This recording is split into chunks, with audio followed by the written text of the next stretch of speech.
لو انت بتعمل من نص لمليون جنيه في الشهر الواحد في الدروب شيبينج فالفيديو ده ليك انت.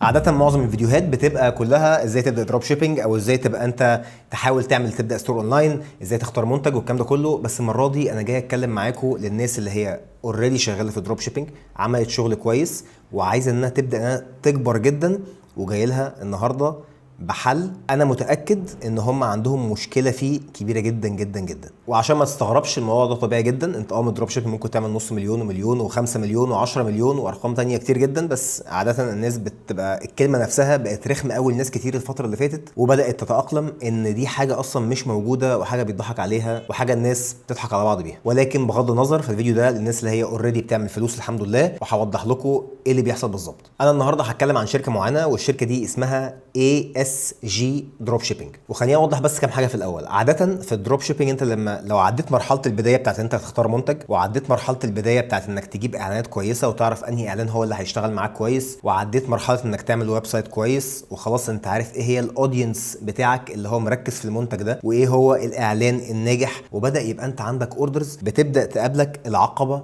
رقم 2، الا وهي الجزء بتاع السبلاي تشين واللوجيستكس، وان الاوردرات بتتاخر عندك مع انك عندك اوردرات كويسه جدا يوميا 10 15 20 25 اوردر، وفعلا حاسس ان انت مش عارف تجمع الموضوع صح، او ما عندكش سيستم مناسب لحاجه زي كده، او عندك مشكله في الكواليتي بتاعت البرودكتس وعايز تحسن من الشغل بتاعك، وعايز يبدا يبقى عندك بقى سيستم عشان تعرف تسكيل، لان انت من غير سيستم عمرك ما هتعرف لو انت بتعمل مليون انك تعمل 10 مليون. فمن غير ما اقعد اطول عليكم في الكلام، تعالوا نشوف مع بعض ايه هي الشركه دي واحده واحده كده، نبص عليها بصه. اولا الشركه دي اسمها ASG دروب شيبينج. ASG ده عباره عن دروب شيبينج ايجنت. الايجنت ده اللي كل الناس في عالم الدروب شيبينج، اللي هي بغض النظر بقى انت مصدق او لا، ده اللي بتبقى مستنيه انها تقابل ايجنت محترم قادر ان هو يتشيك الكواليتي بتاعت المنتجات بتاعتك بطريقه كويسه قوي، قادر ان هو يوفر لك الكميات اللي انت محتاجها للاوردرات بتاعتك انت، قادر ان هو يوصل لك في 4 ايام 5 ايام لامريكا والاوروبا. ده بيبقى حلم اي بني ادم، يعني اللي هو ايه، شغال في دروب شيبينج وعايز نفسه ان هو يسكيل ويكبر اكتر من كده. والايجنتس لو دخلت على فيسبوك كتبت بس كلمه دروب شيبينج ايجنت هتلاقيهم على قفا من يشيل، كلهم بقى صينيين، ما تعرفش بقى مين اللي بيحور لك مين ما بيحورلكش، مين عارفك مين ما تعرفوش، ايا كان بقى الحاجه ايه هي. فانا جاي لك بايجنت موثوق فيه، وطبعا ده ما ينفعش انك تشتغل معاه غير لو انت اوريدي عندك بزنس واضح في بالميت 10 15 20 اوردر في اليوم الواحد انت بتشتغل معاه. وهقول لك ليه بالذات انا اخترت الشركه دي. طيب اول حاجه، لو انت جيت بصيت بصه كده على الويب سايت هتلاقي ان هو الحاجات اللي دي كلها دي شركات بالصيني، بس هي في الاخر علي بابا علي اكسبريس ايا كان، الحاجات دي كلها هي انت ما تعتمدش اعتماد كامل على المنتجات بتاعته. ده مش المكان اللي انت تروح تدور فيه على برودكت، ده المكان اللي انت تخليهم يجيبوا لك المنتج اللي انت عايزه بالكواليتي اللي انت عايزها، ويعمل لك الباكجينج اللي انت عايزه ويظبطه لك ويشحنه لك صح. تاني عشان دي مهمه جدا، ده مش المكان اللي انت تلاقي فيه احسن منتجات في الدنيا، لا هو مش ده الهدف الرئيسي. عنده طبعا برودكتس وعنده برودكتس كتير، بس انت لو انت عايز تخلي حد يتاكد من كواليتي المنتج نفسه، هو ده المكان الصح انك تروح. اولا انا السي او نفسه انا اعرفه شخصيا، وهو انا هوريكم حتى الواتساب بيني وبينه، لان احنا بقالنا فتره عمالين نتكلم، وعمال يقول لي هو الحاجات اللي عنده، وعمال يتكلم معايا في الحاجات اللي هي موجوده عنده في الشركه بتاعته. انا بقى من كتر ما انا دخلت وتعمقت اكتر في اللي هو بيشرحه او اللي هو بيقوله لي، يعني اتوهمت الصراحه.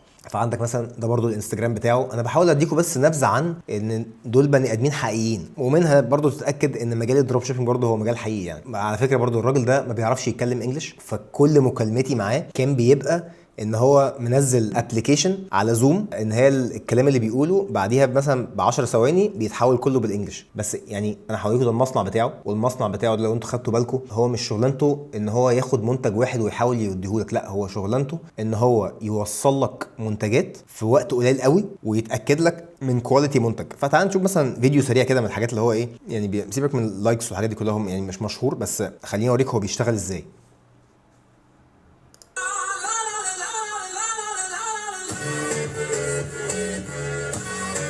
بص المصنع بتاعه طبعا كبير جدا جدا، يعني مش مصنع، انا اسف، اللوجيستكس وير هاوس.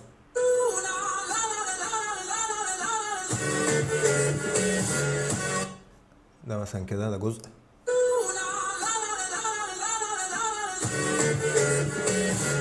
اربع يعني خدت بالك من دي 4 ايام للولايات المتحده. طبعا كل دي فيديوهات بقى اللي هو بيوري لك بس المخازن بتاعته عامله ازاي.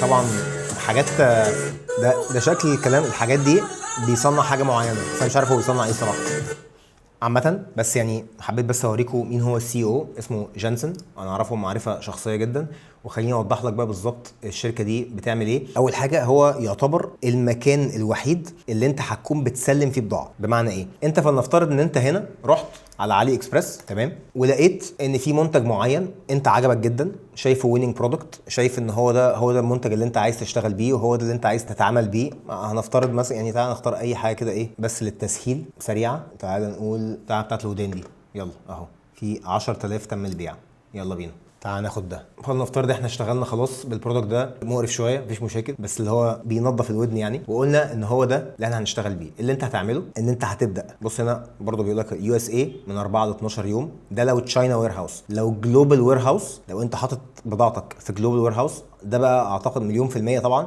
ان انت عشان توصل تبقى في جلوبال وير هاوس محتاج تبقى بعدد اوردرز معينه محتاج انت تشتغل بيها. تعمل ستارت هنا وبعد كده جت ستارتد. طبعا انت ممكن تلاقي البرودكتس اللي هو شغال فيها، بس انا ما انصحش انك تعمل ده، بالعكس انا انصح ان انت خلاص تبص طبعا على الحاجات اللي انت عايزها، بس المهم انت تحط بس الكونتاكت ديتيلز بتاعك. فبتحط بقى اسم، كل تفاصيلك، رقم تليفونك، المسج بتاعتك، الكلام ده كله، وتبعته طبعا اللينك بتاع المنتج اللي انت عايزه. والله لقيته عنده كان بها حلو زي الفل ما فيهاش اي مشاكل. تعالى بقى اوريك بقى كام حاجه من الحاجات المهمه جدا اللي انت محتاج تشوفها عند اي اس جي، اللي هي فعلا مهمه جدا جدا جدا ومحتاج ان انت تبقى عارفها. ده بقى شويه كلام عنه هو شخصيه. دي الحاجات كلها طبعا البي دي اف دي فيها كل ما يتعلق بايه هو الحاجه اللي انت ممكن تستغله عشانها. بص هنا هو بيقول لك ايه، $2000 importing budget for mature اي كوميرس سيلرز. يعني هو بيقول لك بيفضل لو احنا هنشتغل مع بعض يبقى معاك على الاقل $2000. و$2000 طبعا ده هيكون رقم معاك لو انت اوريدي بتعمل ارقام كبيره عشان تعرف انت تشتغل معاه وتعرف تعمل معاه الكلام ده كله. تعالى بقى هوريك حاجه مهمه جدا في البرزنتيشن دي عشان تفهم الناس دي لما تيجي تشتغل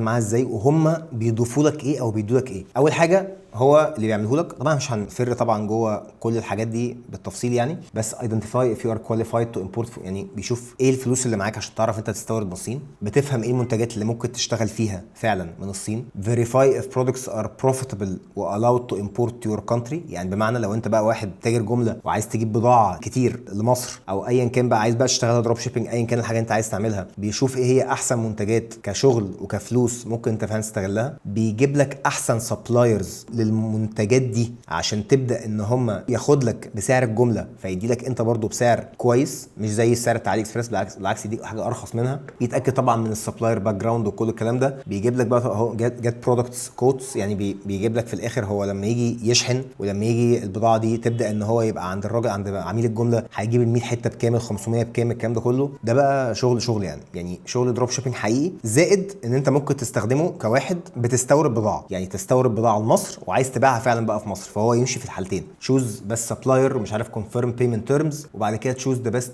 شيبنج سولوشن اكوردنج تو تايم وكوست وبريفرنس. وهو بيهندل لك كل حاجه تتعلق من الباب للباب. يعني بص هي اسمها حتى تو دور ستيب، يعني اللي هو دور تو دور. عاده دي بتبقى احسن طريقه اللي هو حد ممكن ان هو يشحن لك بيها بضاعه، لان في ناس كتير بتقول لك انا هشحن لك بس لغايه المينا ومش هعمل حاجه اكتر من كده، وفي ناس ما بتشحنش اصلا دروب شيبنج، بتبقى عايزه ان انت اللي تشحن بس عملت لك البضاعه، فبيقول لك ان لها مخزن يعني. فبالعكس ده بيعمل الاثنين. حاجه تانية برضو من الحاجات الكويسه قوي اللي هم بيعملوها ان هو بيعمل لك جزء برايفت ليبل. برايفت ليبل ده يعني انت لو انت المنتج بتاعك عايز تبدا تحط له اللوجو وعايز تبدا تحط له الباكجينج بتاعك ويبقى هو ده المنتج بتاعك انت لوحدك، خلاص بص يعني انت بيقول لك مثلا دي نوع الصناديق اللي عندي، فبيديها لك بالطريقه دي. طبعا بتاخدها بتوديها للديزاينر بتاعك يحط لك عليه اللوجوهات بتاعتك ومش عارف ايه والكلام ده كله. طبعا عنده كميه اوبشنز من الباكجينج لا حصر لها، وبيشتغل مع مصانع كتير، فبالتالي يقدر ان هو يعمل لك الكاستمايزيشن بتاع المنتج بتاعك زي ما انت عايز. برضه دروب شيبنج، عايز تستورده لمصر، عايز تعمل الكلام ده كله، كل ده شغال. دي حاجه من الحاجات اللي هي بالنسبه لي انا مهمه جدا. عنده برضو حته ليها علاقه بالجرافيك ديزاين، ان هو ممكن هو نفسه يعمل لك الحاجات دي. يعني هو ممكن يديلك فيديوز عشان تقدر انت تشتغل بيها او صور للمنتجات اللي هي موجوده، بحيث ان انت تشتغل بيها وتعمل لها اعلانات. فهو تحسه ان هو ايه، باكج كده كامله في بعض، مش باين قوي على انستجرام طبعا، بس هو انا لما وقعت فيه وبصيت على الحاجات اللي هو ممكن يعملها يعني لقيت ان هو منجم ذهب الصراحه. لازم برضو ابقى بشيره مع الناس او بقوله مع الناس، عشان اللي عايز ان هو يشتغل في حاجه زي كده او ممكن يفتح باب رزق لاي بني ادم حابب ان هو يبدا يشتغل فيه. هسيب لكم اللينك بتاعهم تحت في الديسكربشن، وهسيب لكم برضو، لان مفيش حاجه من الكلام ده نهائيا بتتعمل غير لو انت بتعمل ويب سايت او بتعمل شوبيفاي ستور. هسيب لكم برضو اللينك بتاع شوبيفاي اللي هو فيه اوفر دولار واحد لمده 3 شهور، بدل ما تدفع 40 دولار كل شهر، اول 3 شهور تدفع كل شهر دولار واحد بس. ممكن تستخدمه باللينك اللي تحت. وللمصداقيه اللينك ده افيليت لينك، يعني شوبيفاي بيديني انا فلوس على حاجه زي كده، لكن ما بياخدش منك اي حاجه زياده، بالعكس هي بتبقى وين وين سيتويشن، او انت بتكسب وانا بكسب. ففي الاخر انت بتستفيد من العرض ده وانا برضو بستفيد ان انا جبت زبون زي حضرتك لشوبيفاي. اتمنى الفيديو ده كان يكون مفيد بالنسبه لكم، واشوفكم الفيديو الجاي. السلام عليكم.